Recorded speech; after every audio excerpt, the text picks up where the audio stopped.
오늘은 이사야서 27장을 보겠습니다. 이사야서 27장 1절 말씀만 받들어 읽습니다.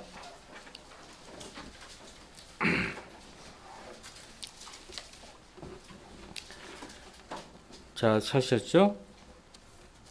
읽습니다. 그날에 주께서 그의 격심하고 크고 강한 칼로 날쌘 뱀 리비아단을 벌하시리니 즉 꼬부라진 뱀 리비아단이라. 또 주께서는 바다에 있는 그 용을 살해하시리라. 리비아단을 그 용이라고 말씀하고 있죠. 성경은 스스로 해석합니다. 그래서 오늘 말씀의 제목도 날쌘 뱀 리비아단입니다.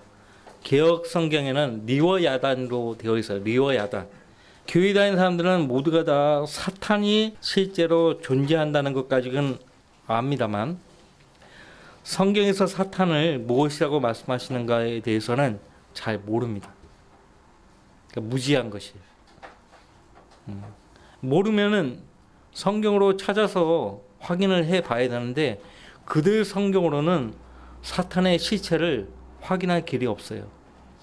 세상 지향적인 성도들은요, 자신의 목사 입에서 죄의 심각성과 또 죄에 대한 심판과 형벌, 또 사탄에 대한 말씀을요, 듣기를 굉장히 거북스러워합니다.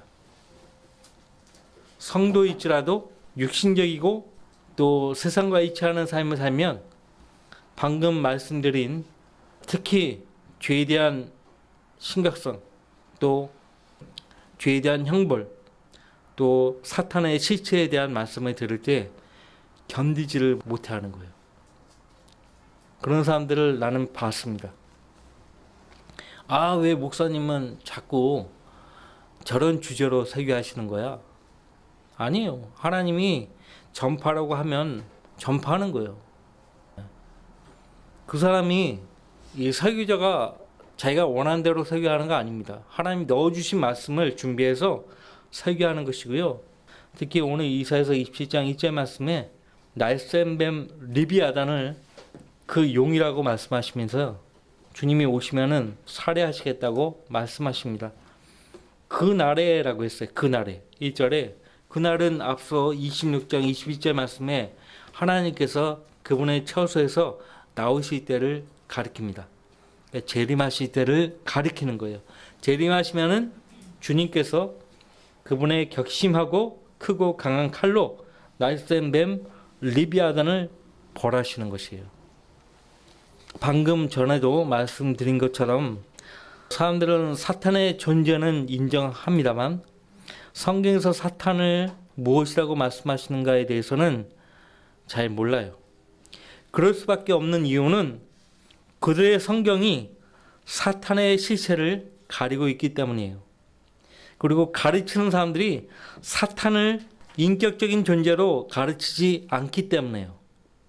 특히 사탄에 대해서요, 어떤 영향력적으로만 가르칩니다. 근데요, 사탄은 인격적인 존재예요. 에스겔서 28장 말씀에 따르면요, 하나님께서 그를 지으실 때 완벽하게 창조하셨다고 말씀하고 있어요. 그룹으로 지으셨어요. 그룹으로. 근데 반역을 했죠. 반역을 했어요. 그 그룹의 이름을 이사야서 14장에서 루시퍼라고 불렀습니다.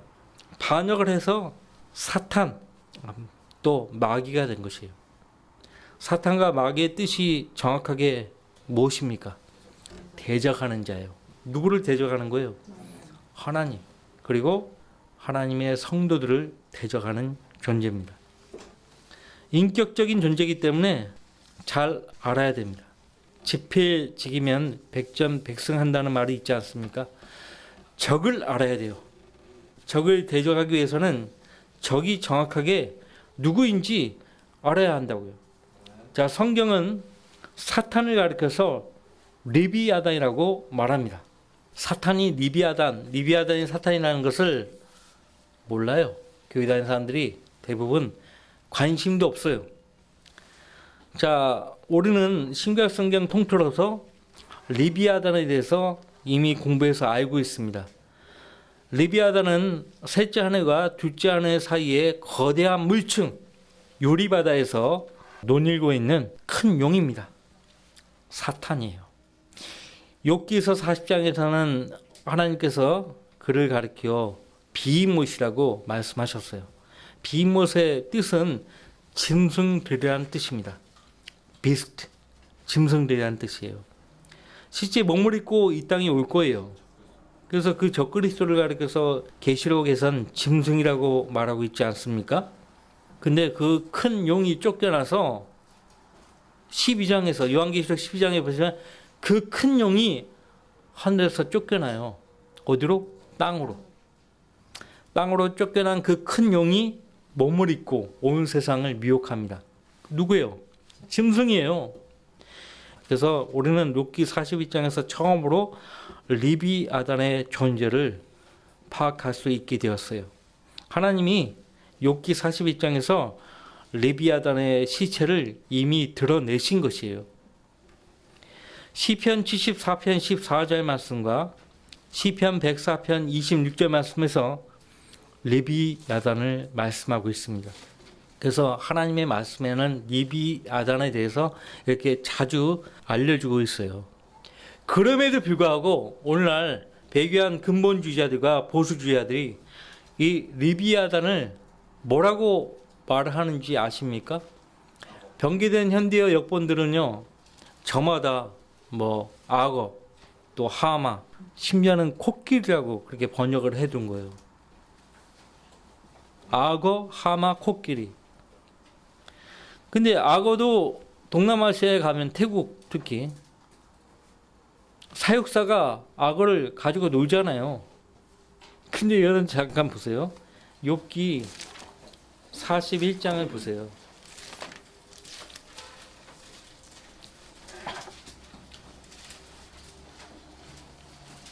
33절 말씀 보세요.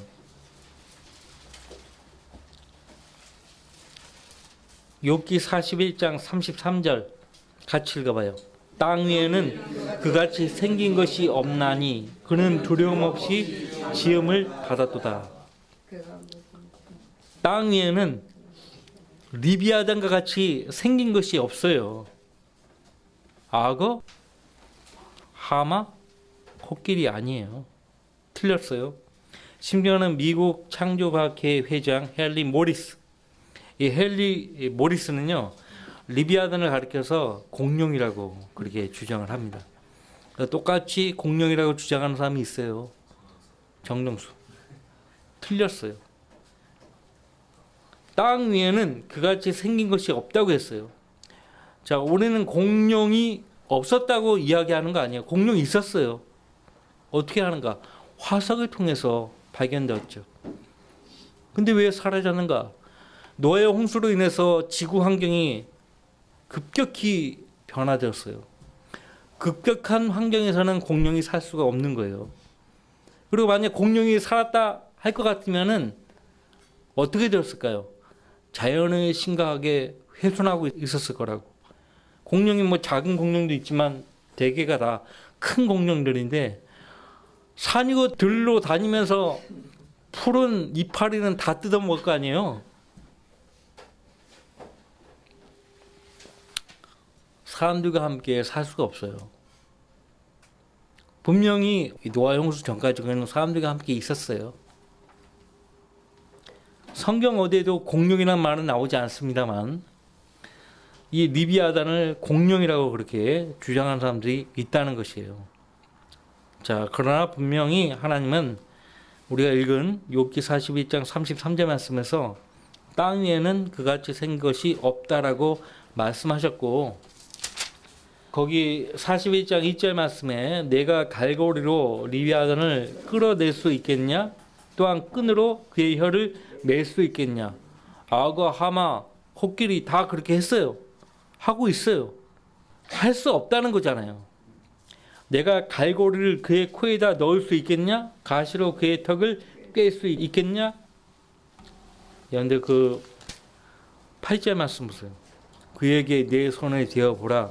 싸움을 상상해 보고 다시는 하지 말지니라. 아무리 큰 힘을 가진 인간이라 해도 이 리비아단과 상대할 수 있는 사람은 없다는 거예요. 없어요. 하나님은요, 그 리비아단의 실체를 스스로 숨김없이 상세하게 나타내시겠다고 말씀하셨어요. 12절, 나는 그의 지체들이나 그의 힘이나 그의 잘생긴 부분에 대하여 숨기지 아니하리라.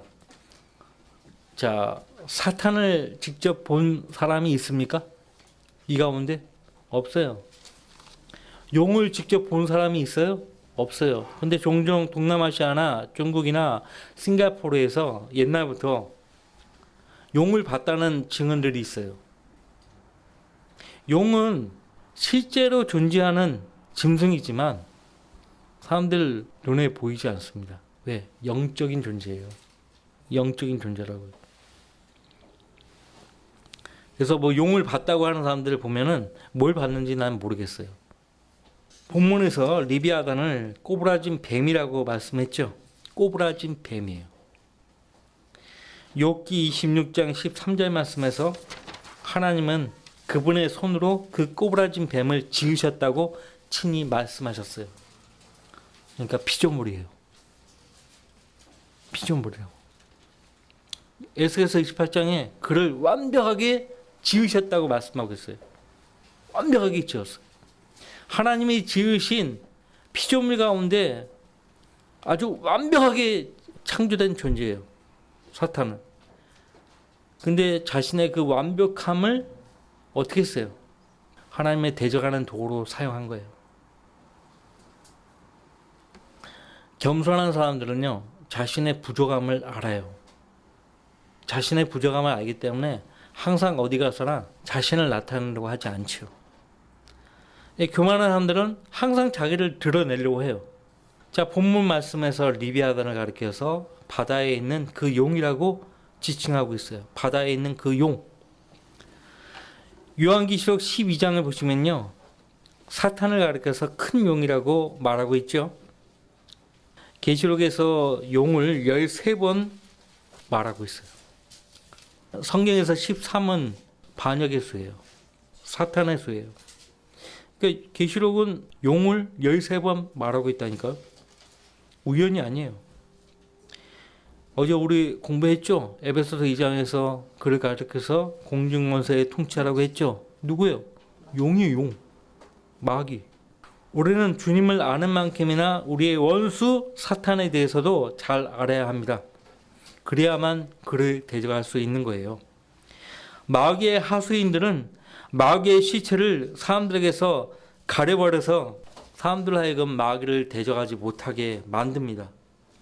마귀의 시체와 함께 자신들의 시체도 드러나기 때문에 그러한 것을 하는 것이에요. 그러한 짓을 하는 거예요. 신부들 보세요. 가톨릭의 신부들. 마귀의 존재를 마귀를 어떻게 쫓아냅니까? 십자가, 마늘, 뭐 그런 걸로. 절대 그런 거 마귀가 두려워하지 않아요. 눈 하나 깜짝하지 않아요. 구마사제? 아니, 마귀 들린 자가 무슨 마귀들을 쫓아냅니까? 마귀 입장에서 웃기지도 않는 사람들이에요. 웃기지도 않아요. 마귀가 가장 두려워하는 것이 무엇입니까? 오늘 우리 읽었죠? 하나님의 말씀이에요. 예수 그리스도께서 이 땅에 재림하실 때는요, 사탄을 대하실 때 그의 격심하고 크고 강한 칼로 벌하시는 거예요. 예. 이 말씀의 칼, 성령의 칼은요, 사람을 영원히 죽이고 영원히 살리는 거예요. 무서워요. 자, 사탄이 몸을 입고 종종 활동하죠. 이브에게 나타난 사탄, 옛 뱀의 모습으로 나타났죠. 그때 그 옛 뱀 사탄은 하나님의 분명한 말씀을 의심하게 했어요. 예수님 앞에서도 건방지게 시편에 있는 말씀을 어느 때나 집어넣어서 그 말이 없는 말이에요. 어느 때나.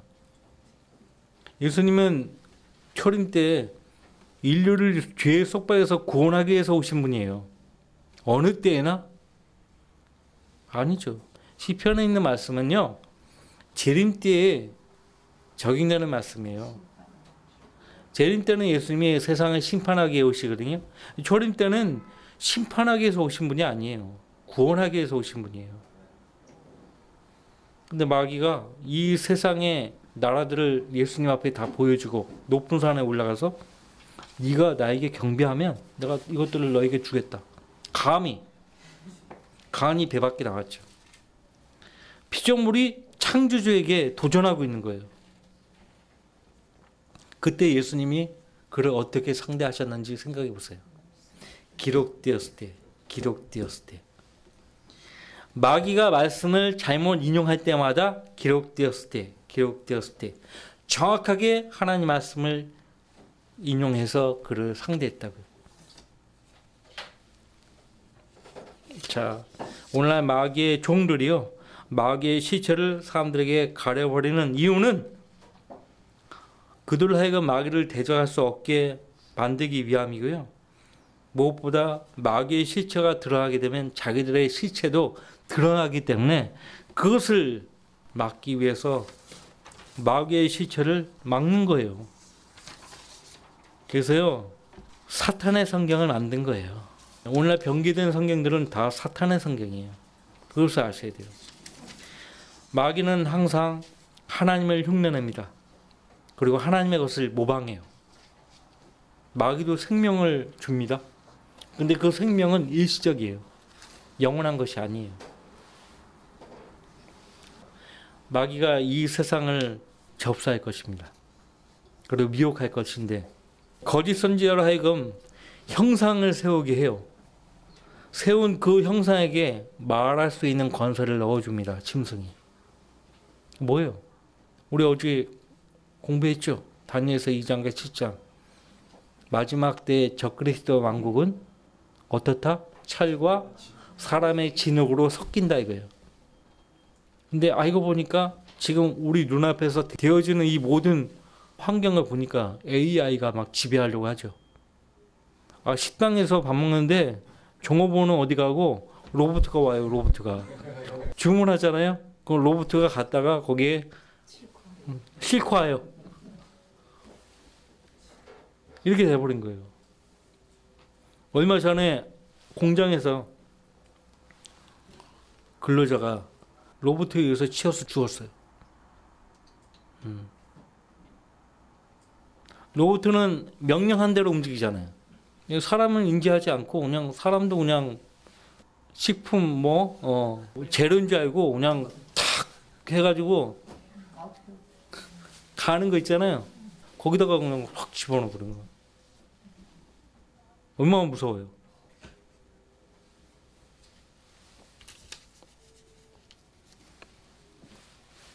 로봇가 사람을 지배하는 시대가 온다니까요. 그 형상에게 말할 수 있는 권세를 넣어줘요. 보이지 않아요. 보이지 않다니까요. 자, 보세요. 사탄이 항상 하나님을 흉내내고 하나님의 것을 모방한다는 것을 기억하시고요. 자, 삼위일체 하나님. 하나님이 보이지 않는 혼으로 계시듯 사탄도 보이지 않는 용으로 활동한다는 것. 그리고 하나님이 우리 죄인들을 구원하시려고 몸을 입고 이 세상으로 오셨듯이 사탄도 몸을 입고 짐승으로 활동할 것이라는 것. 하나님이 성령으로 역사하시는 것을 보고 사탄 역시 거짓 교사들에게 미혹하는 영을 넣어서 역사하고 있다는 것. 대환란 때는 실제로 거짓 선지자들에게 더러운 영을 넣어서 온 세상을 미혹하는 도구로 사용할 것이라는 것. 자, 하나님이요 삼위일체로 역사하시듯 사탄도 삼위일체로 일하고 있다는 것을 아셔야 돼요. 무엇보다 하나님만이 사탄을 상대할 수 있어요. 사탄이 가장 두려워하는 것이 있다면요, 그것은 하나님의 입에서 나오는 칼이에요. 성령의 칼을 제일 무서워해요. 그래서 우리가 사탄을 상대하려면요, 다른 거 없어요. 하나님의 말씀에 칼로 무장해야 돼요. 그리고 진지한 기도. 이미 사도 바울을 통해서 에베소서 6장에서 우리에게 알려주셨어요. 하나님의 전신갑옷으로 무장해야 돼요. 이것이 완전 군장이에요. 완전 군장. 군대 갔다 오신 분 아시잖아요. 완전 군장. 하나님의 전신갑옷을 입으라 이거예요. 에베소서 6장 보세요.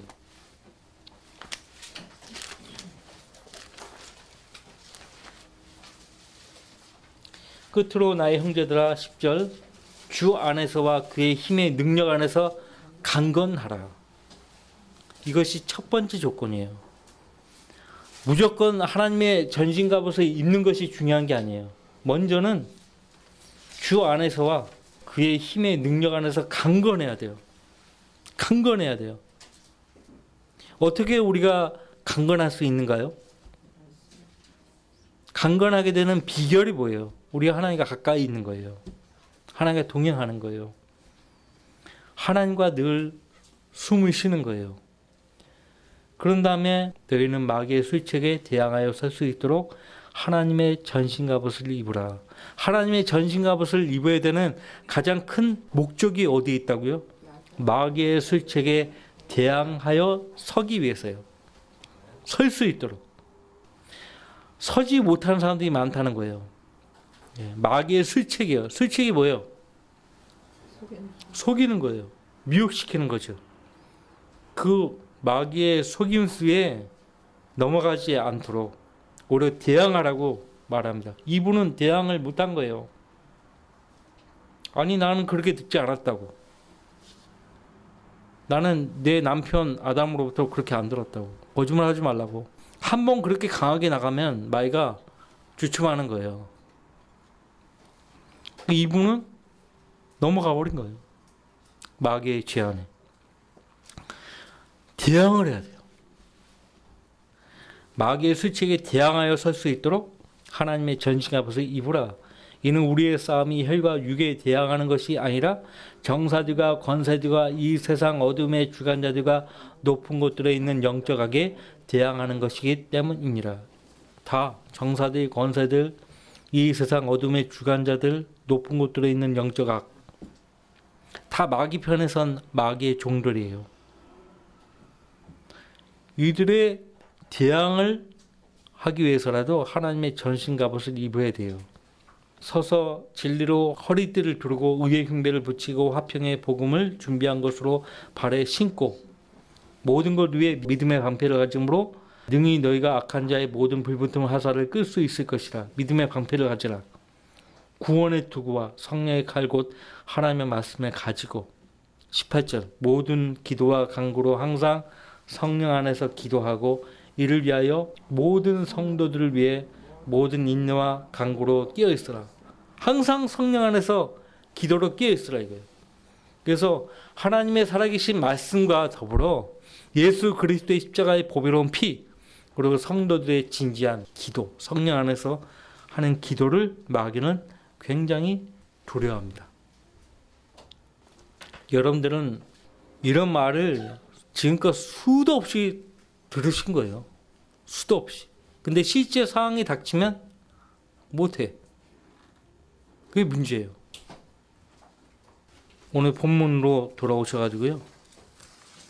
주님께서 재림하실 때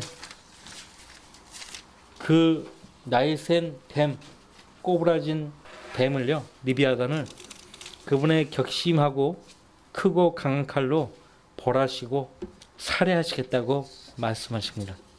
그러면 살해하시니까 사탄의 존재를 없애버리시겠다는 말인가? 아닙니다. 그분이 통치하실 때 1000년 동안은 활동을 못하도록 하시겠다는 거예요.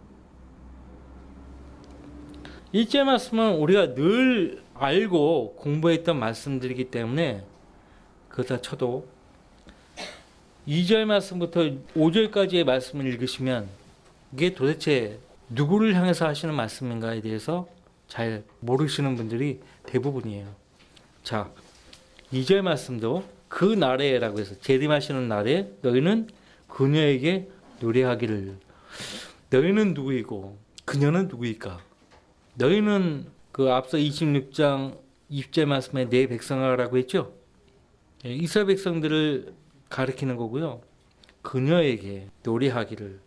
자, 여기서 그녀가 누구인가? 노래 안에 나타납니다. 포도원이에요. 그런데 성경에서 포도원은 누구예요? 이스라엘 민족을 가리키면 이스라엘 집이에요. 이스라엘 집을 가리켜서 포도원이라고 말을 하고 있어요. 그러면 이제 좁혀지죠. 그녀가 누구인가? 포도원이에요. 근데 그냥 포도원이 아니에요. 붉은 포도주의 포도원이에요. 뭔가 문제가 생겼어요. 성경에서 붉은 포도주는 항상 부정적이에요. 아시겠습니까? 나 주가 그것을 지키리라. 그것이 뭐예요? 포도원이에요. 내가 매 순간마다 물을 주며 밤낮으로 그것을 지켜 아무도 상하지 않게 하리라. 하나님께서 자기 백성을 지키시겠다는 말씀은 이사야 선지서뿐만 아니에요. 모든 성경에서 그렇게 반복해서 말씀하고 있으니까 우리는 알아요. 3절 말씀만 봐도 긍정적이죠. 하나님이 자기 백성, 자기 세우신 민족을 이렇게 지키신다는 거. 시편에도 이스라엘을 지키시는 분은 졸지도 않으시는 분이라고 그렇게 말씀하고 있지 않습니까? 근데 4절 포도원이긴 포도원인데 붉은 포도주의 포도원이 되어버렸어요.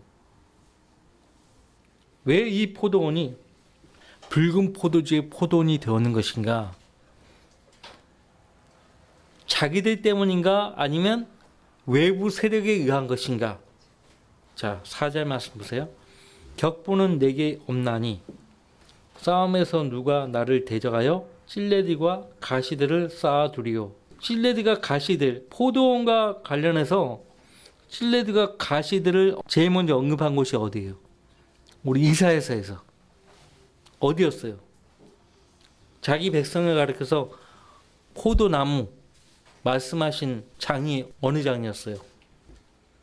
5장이었어요. 자, 이따 5장 보고요. 먼저 이 본문 27장 4절 말씀 계속 이어 봅시다. 찔레디가 가시들을 쌓아 두리요. 내가 그것들을 통과해 가고 내가 그것들을 모아 불사르리라. 모아서 불사르겠다는 거예요. 찔레디가 가시들을. 요한복음 15장 보시면은 열매 맺지 못하는 가지마다 어떻게 하신다고 했어요? 불살라 버리겠다고 했어요. 그 포도나무는 교회와 아무 관계 없어요.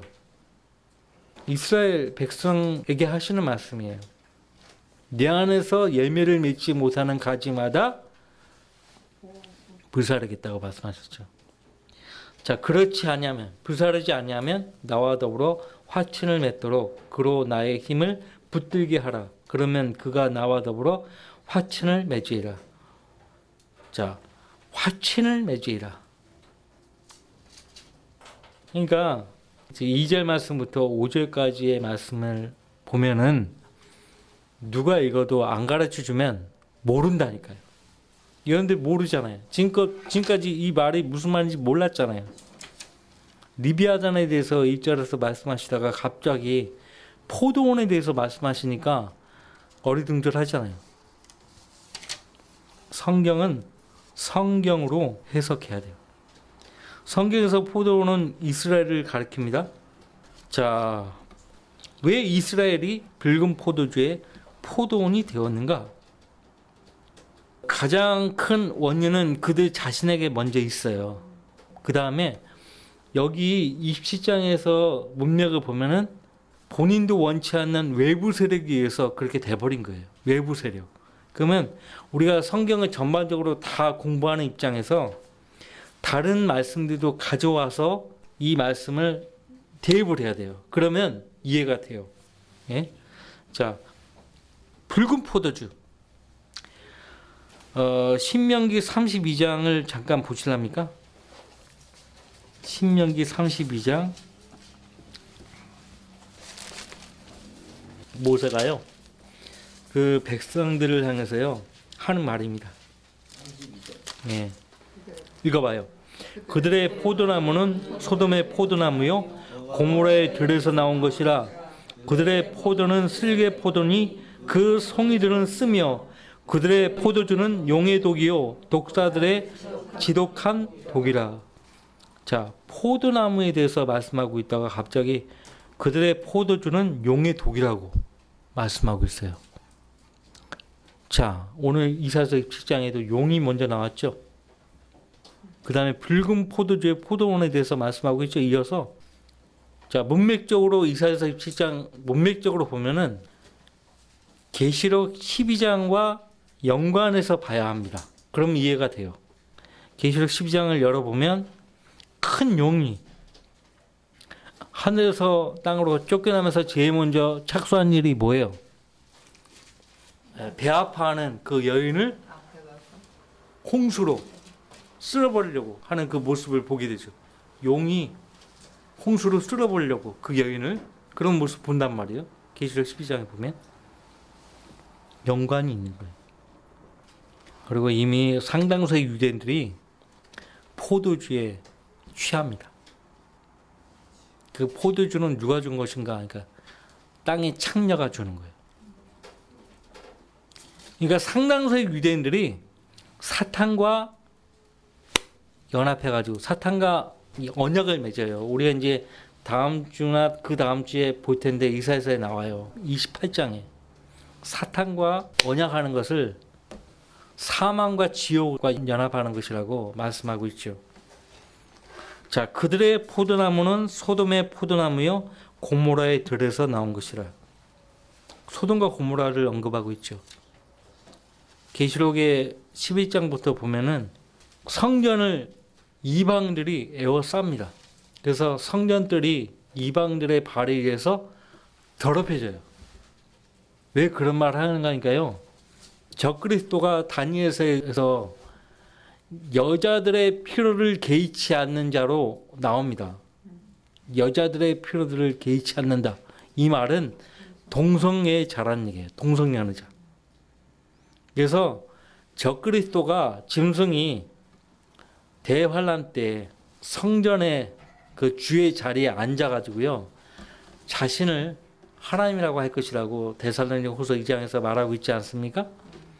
그러면서 그 성전 안과 성전들의 많은 동성 연애자들을 집합시켜가지고 거기서 온갖 더러운 짓을 하는 거예요. 그래서 더러워지는 거예요. 실제로 지금 해마다 1년에 2번에서 3번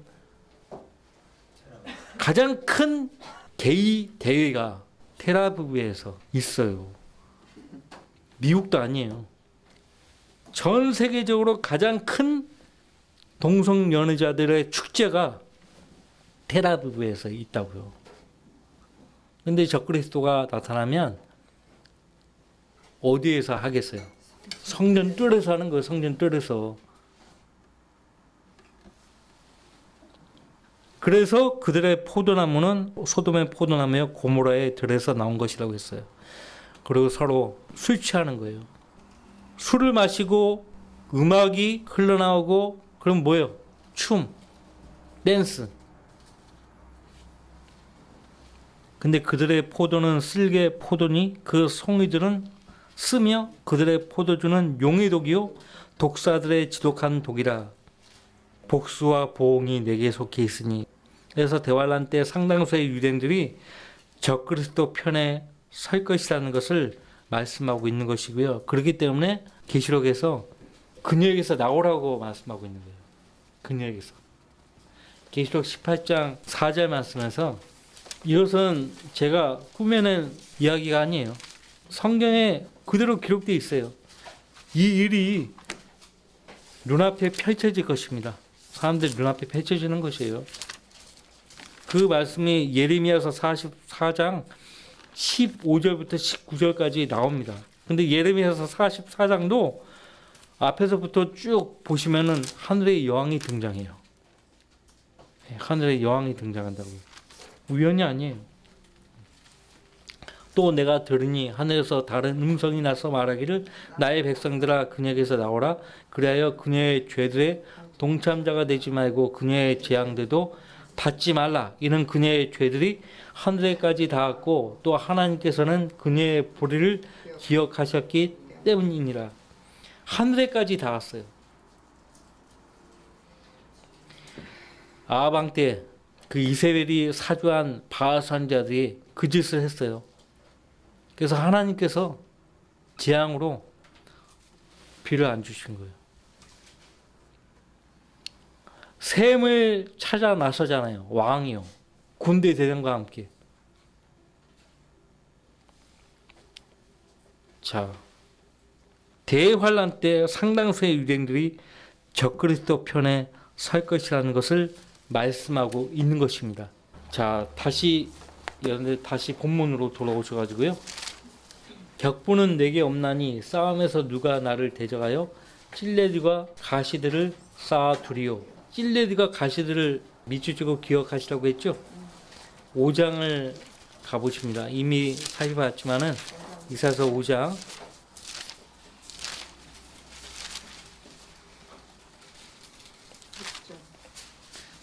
그죠? 거기 일단 2절 말씀 먼저 보고요. 그가 울타를 두르고 거기서 돌을 주워내고 새상품 포도나무로 심으며 그 가운데 망대를 세우고 그 안에 포도즙 틀도 만들었도다.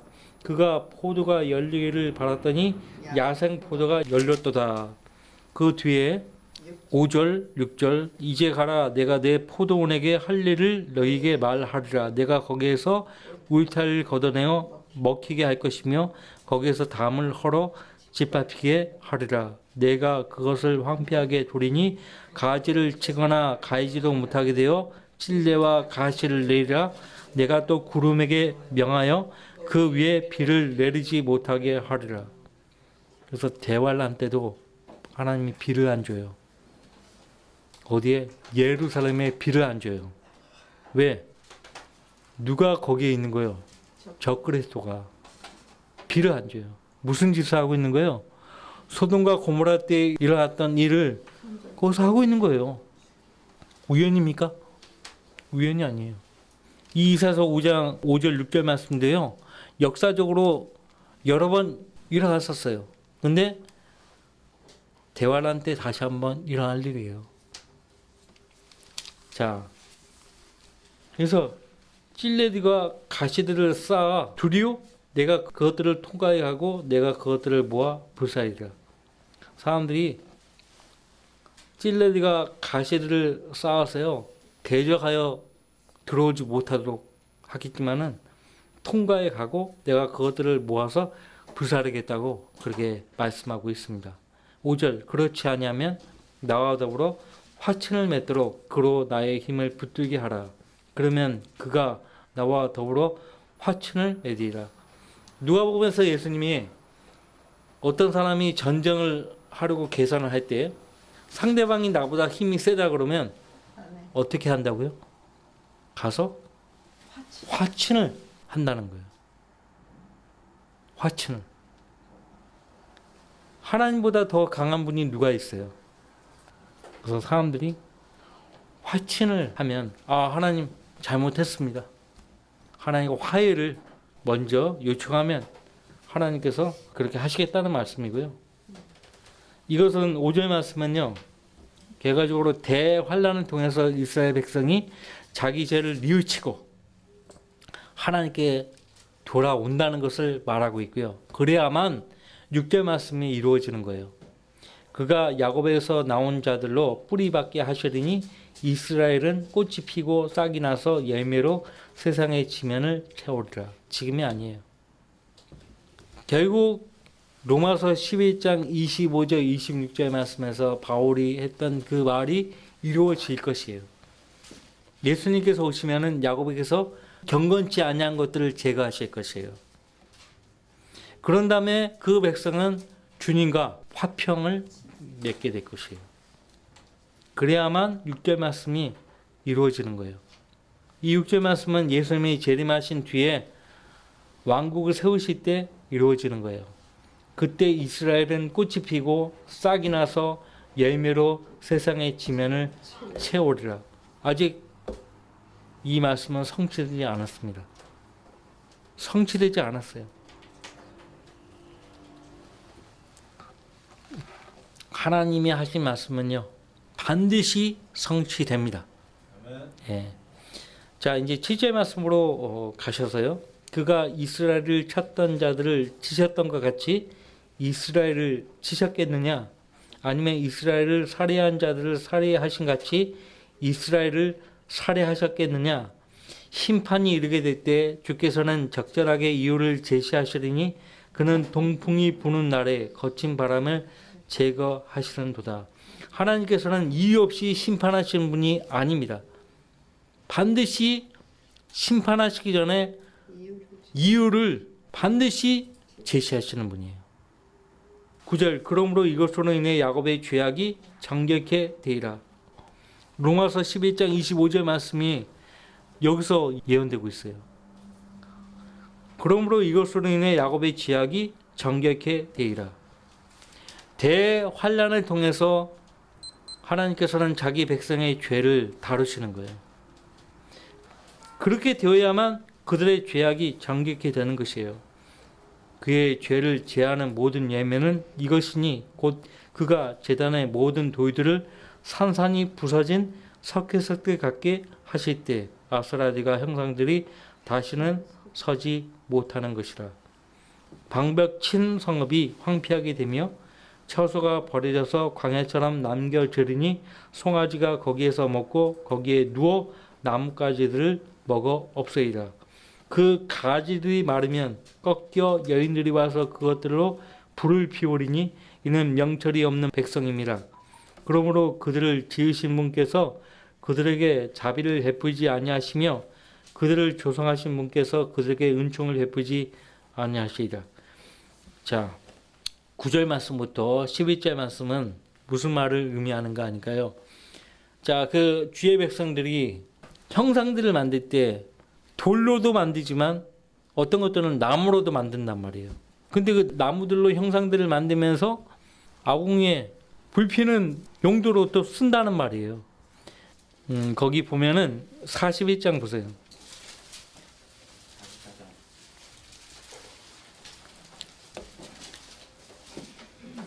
7절 그러므로 목소는 금 세공장이를 격려하며 망치로 다듬는 자는 모루 치는 자를 격려하여 말하기를 땜질할 준비가 되었도다 하니 그가 못들로 단단히 고정하여 그것이 흔들리지 않게 하였도다. 자, 하나님께서 지금 빈정거리고 계시는 거예요. 그리고 또 44장 9절 새긴 형상을 만드는 자들은 모두 다 허망하도다. 그들의 기뻐하는 것들은 유익하지 못하리니 그들이 그들 자신의 증인들이라. 그들은 보지도 못하고 알지도 못하여 수치를 당하리라. 자, 그 뒤에 12절 집게를 가진 대정장이는 숯불에 가공하여 망치들로 그것을 치고 그의 팔 힘으로 그것을 만드나니 실로 그는 줄이고 힘이 빠지며 물도 마시지 못하여 기진한도다. 목공은 주자를 늘려 재고 찰필로 표를 하고 대패로 밀고 또 콤파스로 그어서 사람의 모양에 따라 사람의 아름다움대로 만들어 집에 두이라. 그는 백향목들을 베고 삼나무와 상수리나무를 가져다가 자신을 위하여 살림의 나무들 가운데서 튼튼하게 하나니 물풀에 나무를 심으면 비가 그것을 자라게 하는도다. 그 후 그 나무가 사람에게 땔감이 되나니 이는 그가 그것을 가져다가 자신을 따뜻하게 하며 실로 그가 그것으로 불을 붙여서 빵도 굽고 실로 그것으로 신상도 만들어서 경비하며 그것으로 새긴 형상도 만들어서 거기에 엎드리기도 함이로다. 어떻게 생각하세요? 그가 그 중에 일부는 불에 태우고 그것의 일부로는 고기를 삶아 먹기도 하며 고기를 구워서 배부르기도 하는도다. 실로 몸을 따뜻하게 하고는 말하기를 아하 내가 따뜻하다 내가 불을 보았구나 하며 그 나머지로 신상 즉 새긴 형상을 만들어서 그 앞에 엎드리며 경비하고 그것에게 기도하며 말하기를 나를 구하소서 당신은 나의 신이라 한도다.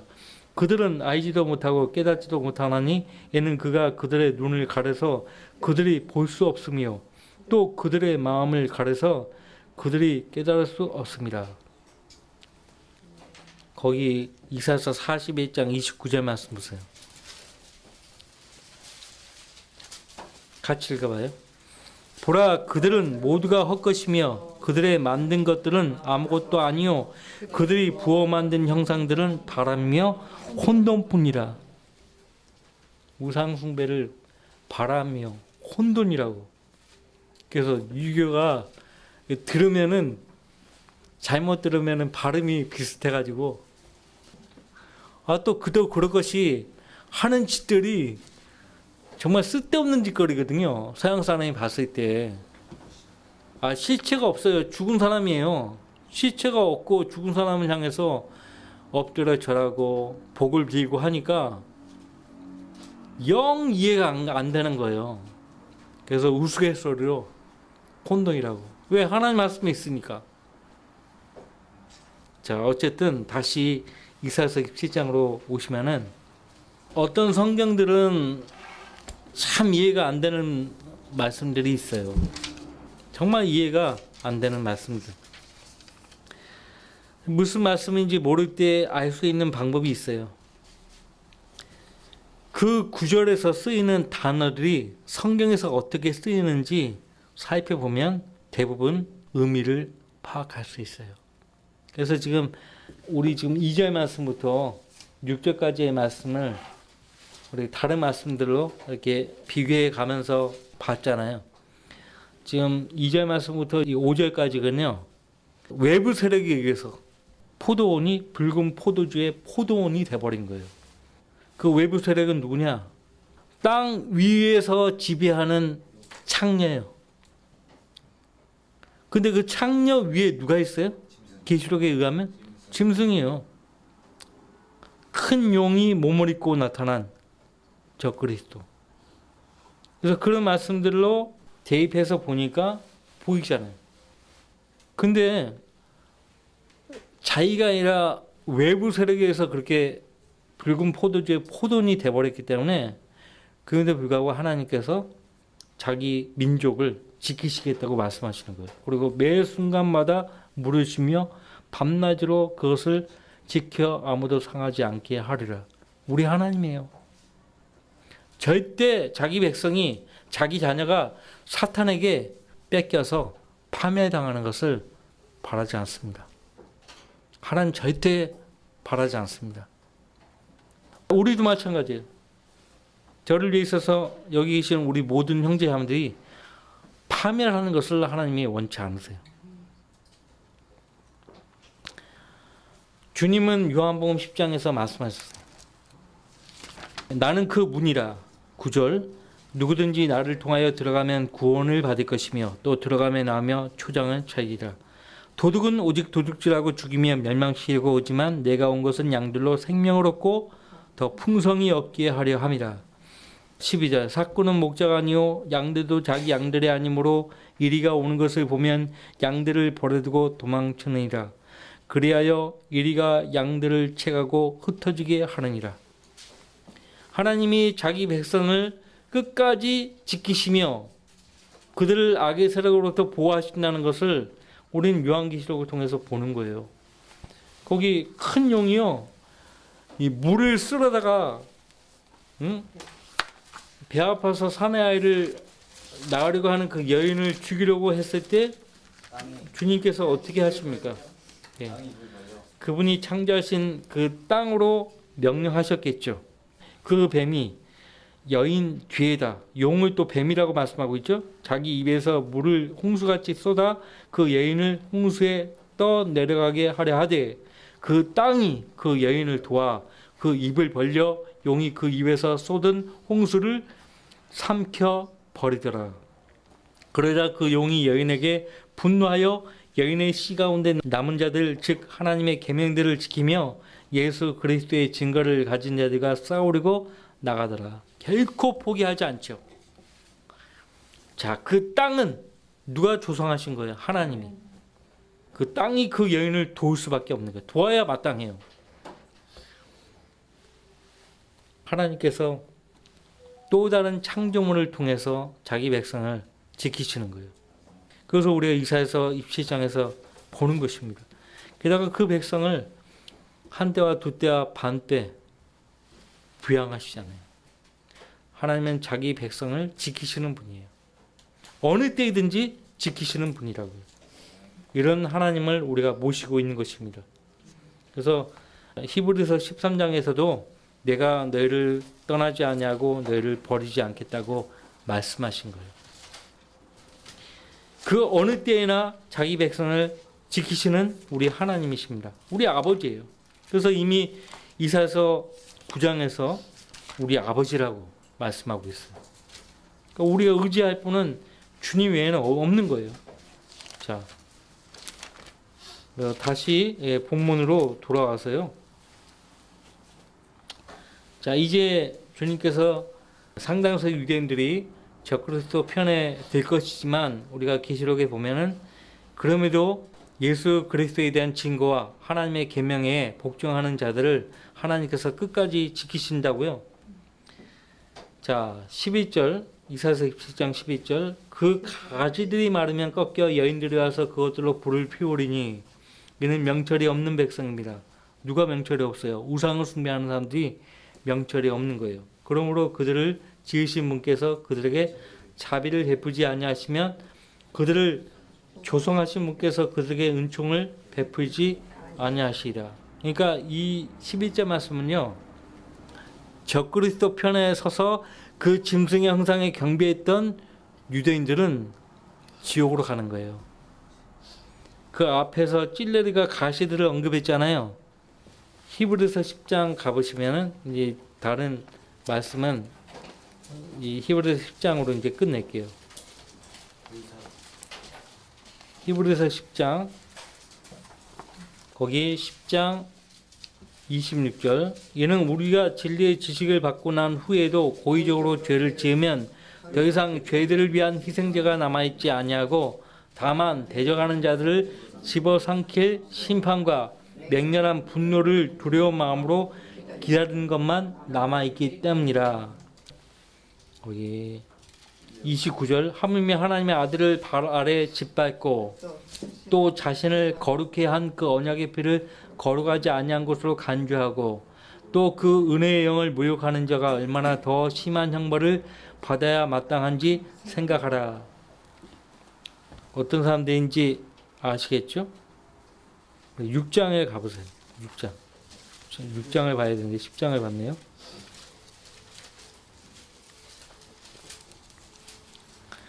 6장 6절 만약 떨어져 나간다면 다시 새롭게 하여 회개시킬 수 없나니 이는 그들이 스스로 하나님의 아들을 다시 십자가에 못 박아 공개적으로 조롱함이라. 이는 땅이 그 위에 자주 내리는 비를 흡수하여 밭가는 자들에게 적합한 농작물을 내면 하나님께 복을 받으나 만일 가시와 엉겅퀴를 내면 버림을 당하고 저주함에 가까워서 그 마지막은 부사람이 되기 때문이라.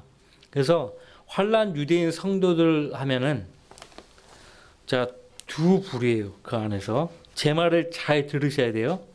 자, 환난 유대인 성도들 첫 번째 부류는 예수님을 뒤늦게 안 거죠. 그래서 예수님이 죽으신 것은 우리 죄 때문에 죽으신 거고, 그래서 예수님의 개인의 구주로 영접합니다. 그리고 유대인들이기 때문에 대환란 때는 하나님 계명에 복종해야 돼요. 그래서 복종을 합니다. 그래서 끝까지 믿음을 지키려고 애를 써요. 그래서 결국 그들은 짐승의 형상에 경배하지 않다가 못배임을 당하죠. 순교당해요. 또 한 부류는 그렇게 해서 구원을 받았지만은 구원을 잃어버린 경우예요. 구원을 잃어버린 경우. 우리 지금 히브리서 6장과 10장의 말씀을 봤단 말이에요. 그런 사람들은 잃어버리는 거예요. 그러니까 두 부류예요.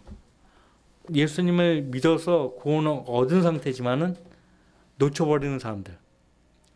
또 끝까지 그 믿음을 지켜서 간직해서 인내로 구원을 얻는 것이에요. 그 두 부류의 환난 유대인 성들이 있다는 것을 기억하시기 바랍니다. 자, 여러분의 대적은 아예 또 건재합니다. 지금 어디 있는 것이 아니에요. 지금 그 용은 더러운 영으로 여기에 있는 거예요. 항상 여러분을 따라다닙니다. 여러분이 하나님을 가까이 하면은 그도 노체세라 가까이 하려고 해요. 그래서 항상 마귀와의 싸움은 우리가 들림받은 그 순간까지 멈추지 않는다는 사실을 아셔야 돼요. 늘 들어왔던 주제지만은 실제 마귀와 상대할 때 대부분의 성도들이 실패해요. 이부처럼. 마귀를 상대하는 가장 좋은 방법은 하나님 말씀을 인용하는 것이에요. 그냥 인용한다고 되는 것이 아니고 믿는 마음으로 인용하는 것이에요. 그럼 마귀가 도망가요. 하나님께 가까이 하는 법이 그것이에요. 하나님과 가까이 하라. 그럼 마귀가 도망하리라. 그걸 우리가 예수님을 통해서 배운 것입니다. 제가 기도하기 전에 내주는 강한 성녀가 있죠. 그 찬송가는 마르틴 루터에 의해서 작사, 작곡된 찬송가예요. 마르틴 루터가 그 찬송가의 가사에 보면은 정확합니다. 천하의 적수 없도다라고 했죠. 마귀를 상대해서 이길 사람이 없다는 거예요. 2절에 내 힘만 의지할 때는 패할 수밖에 없도다. 힘 있는 장수 나와서 나에 대신하여 싸우네. 이 장수 누구뇨? 내 예수 그리스도 곧 만유의 주로다. 당할 자 누구뇨? 반드시 이기리로다. 반드시 이길 때에 어떻게 이긴다고 3절에 되어 있는가 하니까 주 말씀으로 이기리. 주 말씀으로 이기는 거예요. 루터는 정확하게 한 거예요. 루터는 마귀를 어떻게 상대해야 될지 말씀을 통해서 배운 거예요. 말씀을 통해서. 루터뿐입니까? 우리 역시 그렇게 되어야 돼요. 마귀가 두려워하는 여러분이 되셔야 돼요. 마귀가 두려워하는 성도가 되셔야 돼요. 하나님의 용사가 되어야 해요. 그리스도의 선한 군사가 되셔야 돼요. 나는 이 시간부로 마귀가 두려워하는 예수 그리스도의 선한 군사로 주님과 함께 선한 싸움을 싸우겠다. 그런 마음의 다짐이 있죠? 주님 앞에 나와서 기도하십시오. 나는 주님 오시는 그 순간까지, 그날까지 예수 그리스도의 선한 군사로 주님과 함께 선한 싸움을 싸우겠습니다. 그런 마음의 다짐이 필요합니다. 다 같이 기도합시다.